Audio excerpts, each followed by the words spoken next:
अचानक उसे क्या हुआ, किस टाइप का दौरा पड़ा, ये मुझे भी समझ में नहीं आया। वो सीधा गया भागकर लोगों को बुलाने के लिए। उस समय इतने रात होने की वजह से आसपास में कोई भी नहीं है। वो गया था डोम लोगों के घर में किसी को बुलाने के लिए, और वो भी सब पी के सो जाते हैं और किसी को बुलाने से नहीं जगता है। यदि कोई मुर्दा आता है तभी वो जगता है, नहीं तो सब लोग गायब हो जाता है उस समय। आज के समय में का हिसाब से मैं आज से 26 साल पहले का पुराना बात बोल रहा हूँ। लोग कंपेयर करने की कोशिश करेगा तो गलत होगा। आज का तारापीठ शमशान और 26-27 साल का पुराना तारापीठ शमशान में जमीन आसमान का फर्क है। तो वो तो गया सहायता मांगने के लिए, तब तक मैं क्या करूं? मैं कोशिश कर रहा हूं मेरा पैर को खींचकर निकल कर जाने के लिए। मुझे समझ में नहीं आ रहा है मेरा पैर कैसे बैठ गया और कैसे बैठ रहा है धीरे धीरे, और मैं प्रयास कर रहा हूं उसे खींच कर निकालने के लिए। मेरा शरीर धीरे धीरे भारी हो रहा है। मेरा शरीर धीरे धीरे जब भारी हो रहा है, मुझे लग रहा है मेरे सर के ऊपर बहुत ज्यादा बोझ है। मेरा शरीर लोहे का बन गया है, इतना भारी। मैं शरीर एक जगह पे घूम नहीं पा रहा, ऐसा परिस्थिति मुझे लग रहा है। ये जो कहानी है, ये जो हकीकत है, मैं जीवन में कभी नहीं भूला। मेरे जैसा अगर कोई दूसरे के साथ होता, शायद शमशान भूमि का कभी नाम नहीं लेता। शमशान भूमि का कभी नाम नहीं लेता अगर कोई दूसरा व्यक्ति होता। तो मैं उस समय महसूस क्या किया, बहुत सारा चीज मुझे दिमाग से आउट है। मैंने उस समय का परिस्थिति दिमाग से आउट है, लेकिन उसके बाद जो घटना मेरे साथ, जितना दिमाग में मेरा था वो सभी दिमाग में रह गया, लोड हार्ड डिस्क में लोड हो गया, कभी वो मिटेगा नहीं। कारण वो जो भय का एहसास मुझे हुआ, सामने से कोई एक शीतल हवा का लहर गुजर रहा है, एहसास हो रहा है मुझे लग रहा है जे एक ऐसा बदबूदार भयंकर जगह में मैं हूं जहां पर मुझे बहुत ही सड़ा गला चीज का वास आ रहा है, लेकिन कोई भी चिता नहीं जल रहा है, कोई भी हड्डी गुड्डी कुछ भी पड़ा हुआ नहीं है। लेकिन मुझे ऐसा स्मेल आ रहा है जो बहुत ही सड़ा हुआ, जैसे बहुत सड़ा हुआ कोई चीज अगर किसी के सामने फेंका जाए तो वो सड़ने के बाद कितना भयंकर बास मारता है, वैसा ही चीज मेरे सामने रखा गया और वैसा ही बास आ रहा है। बास आने के बाद मुझे ऐसा फील हो रहा है जो मेरे कान पर आकर कोई बोल रहा है, अभी जाने का समय नहीं है, अभी हिसाब बाकी है। जैसे जैसे ये सब चीज मुझे सुनाई दे रहा था, वैसे वैसे मेरा शरीर भारी हो रहा था, मेरा सर भारी हो रहा था, मुझे नींद आने लगा। मेरा आंख मैंने बांग्ला में पलक फेलते पारछे ना, मैंने मेरा आग बुझ रहा है, आग का ये पलक धीरे धीरे बंद हो रहा है। मुझे एहसास हो रहा है मुझे अभी सोना है। मुझे एहसास हो रहा है मैं बहुत क्लांत हूं, मैं बहुत थक गया। मुझे ऐसा एहसास हो रहा है जी मैं बहुत पी लिया, उसके बाद अभी मुझे विश्राम करना है, मुझे सोना है। लेकिन उस समय पीना पीना कुछ भी नहीं था, कि मेरा प्राथमिक जीवन है, शुरुआती जीवन है उस समय मेरा। तो मैं ये सब महसूस करते करते करते करते शायद हो सकता है उस समय में 5-7 मिनट के लिए मेरा आग भी बंद हो गया है, मुझे पता नहीं था। जैसे ही कुछ देर के बाद फिर से मुझे होश आया, शायद गुरु के कृपा से ही होश आया होगा। जैसे ही मुझे होश आया, मैं देखा एक जगह पर मैं बैठ गया हूं। मैं उठकर खड़ा था, कोशिश कर रहा था हिलकर जाने के लिए, नीचे उतरने के लिए, ठीक है, ऊपर से चिता से नीचे उतरने की कोशिश कर रहा था। लेकिन मेरा जब ध्यान है, सेंस आया, मैं देखा मैं चिता के ऊपर बैठ गया हूं। मेरा चिता के ऊपर बैठ गया और मेरा पैर जो है वो खुल चुका है, लेकिन मेरा शरीर में इतना ताकत नहीं है जो मैं घसीटते घसीटते भी नीचे उतर पाऊं। और मुझे अभी भी बहुत ही ज्यादा नींद आ रहा है। मुझे ऐसा महसूस हो रहा है कि मैं अभी यहीं पे चिता पे ही विश्राम करूं। ऐसा महसूस होते होते शायद मातेश्वरी का अपार कृपा और गुरु का आशीर्वाद ऐसा था, उस समय अचानक एक ध्यान आया, एक ख्याल आया, एक सोच आया मेरे मन में जे इष्ट बीज का जाप मन ही मन में शरण करना चाहिए। इष्ट देवी को मन ही मन में स्मरण करना चाहिए। इष्ट देवी को मन ही मन में कितना स्मरण किया, क्या किया मुझे पता नहीं। इष्ट देवी को मन ही मन में मैं स्मरण किया। जैसे इष्ट देवी को मन ही मन में स्मरण किया तो मैं टचेस ऑफ नेचर पर एक ऑरा का वीडियो बनाया था, सुरक्षा कवच।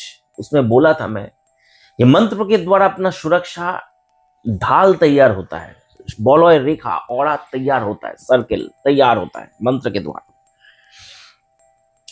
मुझे ऐसा महसूस हो रहा है जे कोई मेरा सुरक्षा घेरा को तोड़कर अंदर आने की प्रयास कर रहा है। जितना समय ज्यादा हो रहा है उतना शरीर ठंडा हो रहा है। हवा जो बह रहा है सामने से, वो ठंडा हवा, गर्मी का मौसम में यह अनुष्ठान करने के लिए गया था। हवा जो हो रहा है ठंडा, कान से हवा जो जा रहा है ठंडा, ये बाल जो है, शरीर का बाल धीरे धीरे खड़ा हो रहा है, लंबा हो रहा है। तो मेरा शरीर चलने फिरने का लायक नहीं है। उस समय मेरे पास फोन नहीं था। शुरू में बोला कि गुरु को फोन करके एक बार बताओ जी, गुरु जी ऐसा हो रहा है। या उसके पास जो मेरे साथ में गया था बूढ़ा, उसके पास भी कोई फोन नहीं था जी वो भी किसी से फोन लगाकर सहायता मांगे या कुछ करे मेरे लिए। वो जो गया लोगों को बुलाने के लिए, तो लोग को बुलाकर लेके आने के लिए गया, वो तो बहुत दूर गया लोगों को बुलाने के लिए। तारापीठ महाश्मशान बहुत बड़ा था, प्राचीन समय में बहुत बड़ा था। अभी तो धीरे धीरे छोटा हो गया। जैसे कुरुक्षेत्र में अभी घूम के आया, कुरुक्षेत्र का जो मैदान था वो बहुत ही बड़ा था। अभी तो कुरुक्षेत्र छोटे जगह में सीमाबद्ध हो गया, सीमित हो गया छोटे जगह में। ऐसे तारापीठ महाश्मशान भी बहुत बड़ा था। कितना बड़ा तारापीठ महाश्मशान प्राचीन समय में था, वीडियो के अंदर मैं लिख कर दे रहा हूं, देखना। अचानक मैं अपने बुझे बुझे आंख से देख रहा हूं, जो हवन में जलाया था, जो हवन मेरा बुझ गया था, वो हवन का अग्नि फिर से प्रज्वलित हो गया ऑटोमेटिक, अपने आप। हवन के अग्नि प्रज्वलित होने के बाद मुझे अग्नि में दिखाई दे रहा है एक धुएं से बना हुआ एक साया। साया जैसे इंसान का शरीर ग्रहण कर रहा है, ले रहा है।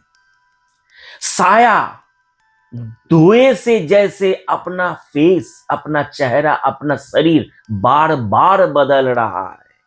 दूर से बूढ़ा चिल्लाते चिल्लाते आ रहा है और बोल रहा है, मंत्र जाप बंद मत करना, नहीं तो तुझे बचा नहीं पाऊंगा। जोर जोर से चिल्ला रहा है और आ रहा है।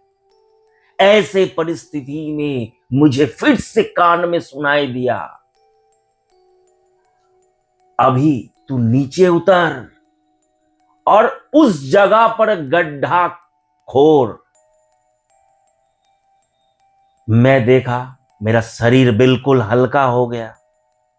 नीचे उतरने के लिए बोल रहा, जिस जगह से नीचे उतरने के लिए बोल रहा है, शांति से मैं उतर भी गया।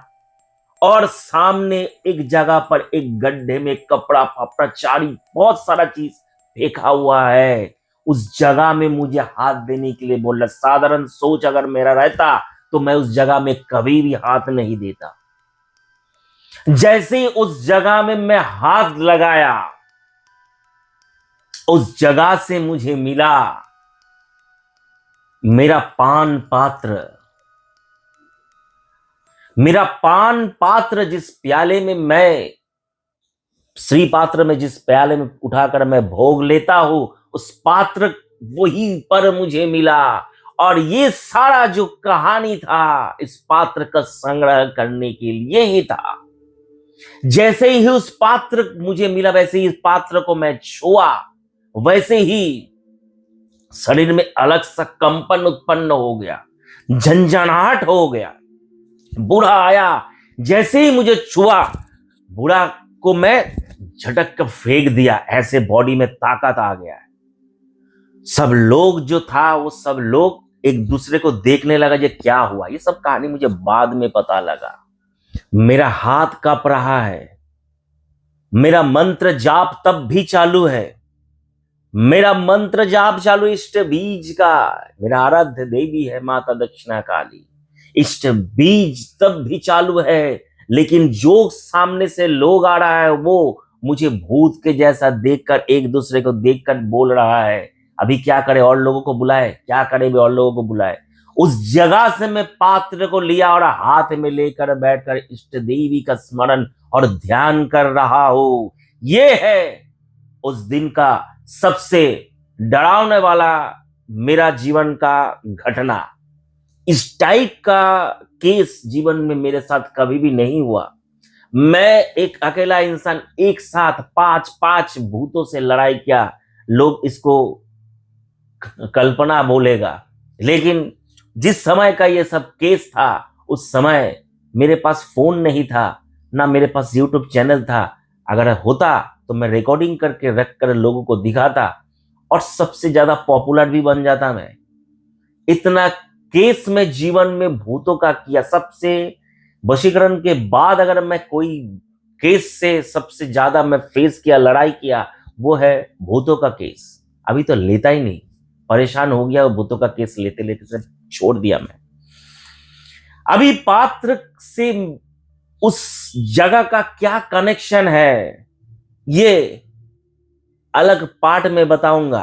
कारण एक पार्ट में बताने के लिए जाऊंगा, ऐसे ही वीडियो में ड्यूरेशन टाइम बहुत कम आता है, ऐसे ही वीडियो में ड्यूरेशन टाइम बहुत कम आता है, और एक पार्ट में बताने के लिए जाऊंगा तो लोग नहीं देखेंगे वीडियो और मेरा परिश्रम बेकार जाएगा। इसलिए अगर पार्ट 3 देखना है, पात्र के साथ क्या कनेक्शन था और पात्र उस जगह पर कैसे मिला और उस जगह से मैं अपने घर तक कैसे पहुंचा, अपने स्थान तक कैसे पहुंचा, ये सब कुछ मैं बताऊंगा पार्ट 3 में। यदि किसी को पार्ट 3 देखना है तो वीडियो के नीचे कमेंट करे जय माता रा।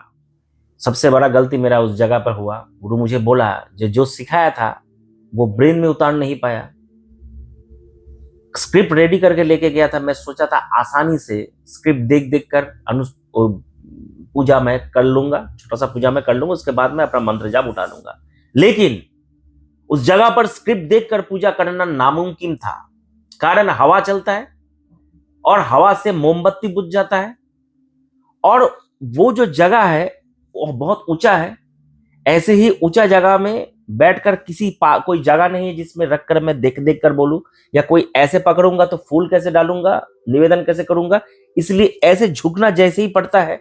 मोमबत्ती बहुत बड़ा मोमबत्ती है जाकि बहुत समय तक चले, मोमबत्ती का रोशनी नीचे तक नहीं पहुंचता। ये कारण से उस जगह में मेरा जो साधना था, पहला साधना बिल्कुल असंपूर्ण था, बिल्कुल असंपूर्ण पहला साधना था। मैं बहुत सारा चीज नहीं कर पाया। गुरु ने मुझे विशेष पॉइंट पर उस समय बहुत ज्यादा डांटा था, वो है मैं हड़बड़ी में मैंने मेरा सब कुछ उलट पुलट हो गया। मैंने जो सिस्टम था, मैं जो सोच कर गया था ऐसे ऐसे करूंगा, 1 के बाद 2, 2 के बाद 3, 3 के बाद 4, 4 के बाद 5 आएगा, ऐसा जो पॉइंट मैं सोच के गया था, वहां पे जाकर मैदान में उतरने के बाद सब कुछ उलट गया मेरा। तो उसके बाद मेरा दिमाग से सब कुछ भूल हो गया, मैं उल्टा सीधा हो गया मेरा। तब मैं भूतों को बलि देना भूल गया। जब मैं सारा ये इंसिडेंट गुरु को बताया, ये हिसाब अभी बाकी है, ये शब्द जब मैं गुरु को बताया तो बोला हिसाब तो बाकी होगा ही, हिसाब तो बाकी होगा ही। तुझे जब तू गया वहां पर बैठा, मेन जो बलि है वो बलि तो नहीं दी, हिसाब तो बाकी होगा ही, उसलिए हिसाब बाकी है। तेरा नसीब अच्छा है, इष्ट देवी का कृपा और करुणा, पिछले जन्मों का कुछ होगा जो तुझे वरदान स्वरूप पात्र दे दी, मिला दिया, और तेरे साथ ऑटोमेटिक कोई उस जगह में जुड़ गया। नहीं तो साधकों को बहुत समय लगता है जुड़ने के लिए, और तलाश करने के लिए भी साधक का जीवन चला जाता है। और उस दिन तुझे पनिशमेंट की जगह तुझे वरदान मिल गया। उस जगह से मैं कैसे वापस आया और आगे का कहानी सुनने के लिए मेरे चैनल को सब्सक्राइब करें, शेयर करें वीडियो को, और कोई भी चीज जानने के लिए वीडियो के नीचे कमेंट करें। इससे मेरा चैनल थोड़ा आगे जाएगा और मनोबल वृद्धि होगा। सही कहानी सुना रहा हो, पॉडकास्ट के जैसा, नकली और फॉल्स कहानी नहीं। आज तक जो भी कहानी मैं अपने चैनलों पर सुनाया सभी रियल स्टोरी है। तारापीठ महाश्मशान में चिता साधन का एक वीडियो, बहुत पुराना वीडियो मेरे चैनल पर है। काफी सारे लोगों को लेकर तारापीठ महाश्मशान में, शिष्य लोगों को लेकर तारापीठ महाश्मशान में चिता साधना कर रहा था चंद्र ग्रहण के दिन।